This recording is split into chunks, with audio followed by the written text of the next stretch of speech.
بسم اللہ الرحمن الرحیم۔ السلام علیکم۔ آج تاریخ 13 جنوری سن 2022 بروز جمعرات۔ آج کے خبر نامے کے ساتھ میں ہوں عائشہ۔ اگر آپ بھی دنیا کے حالات و واقعات سے باخبر رہنا چاہتے ہیں تو ویڈیو کو مکمل دیکھیے گا اور ہمارے چینل کو سبسکرائب کر دیجیے اور ساتھ میں لگے بیل آئیکن کو دبا دیں تاکہ آپ کو ہمارا نوٹیفیکیشن موصول ہو سکے۔ بڑھتے ہیں خبر نامے کی جانب اور شامل کرتے ہیں آج کی پہلی خبر۔ آنے والے بلدیاتی انتخابات میں پی ٹی آئی بھرپور طریقے سے میدان میں اترے گی۔ صوبائی وزیر higher education Raja Yasir Sarfaraz.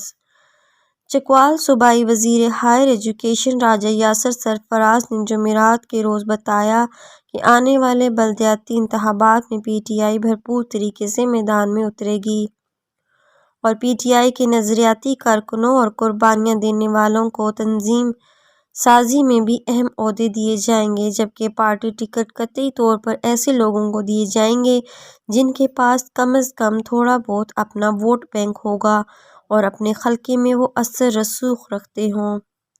P T I گزشتہ بلدیاتی انتخابات میں تیسرے دھڑے کے طور پر میدان میں اتری تھی، مگر اب الحمدللہ پی ٹی آئی ضلع چکوال کی ایک بھرپور اور مضبوط قوت ہے۔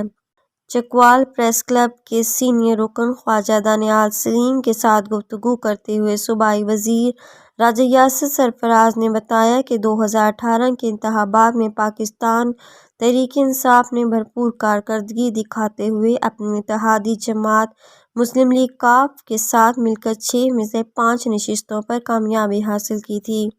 پی ایس ایل 7 لاہور کے میچز کے لیے 100% تماشائی لانے کی اجازت مل گئی۔ کراچی میں کورونا کیسز میں اضافے کے باوجود 15 میچوں کا پہلا مرحلہ 27 جنوری سے 7 فروری تک کھیلا جائے گا۔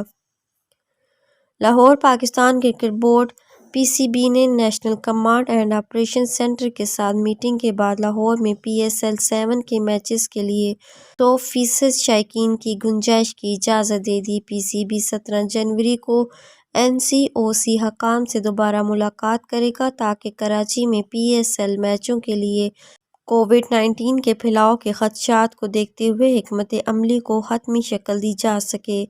جمعرات کو پی سی بی کے ترجمان نے کہا کہ کراچی میں کووڈ-19 کیسز میں اضافے کے باوجود 15 میچوں کا پہلا مرحلہ 27 جنوری سے 7 فروری تک کراچی میں کھیلا جائے گا، جبکہ بقیہ 19 میچز لاہور میں 10 سے 27 فروری تک کھیلے جائیں گے۔ تاہم پی سی بی نے کووڈ-19 کے پھیلاؤ کو روکنے کے لیے تماشائیوں کے لیے کچھ اصول بنائے ہیں۔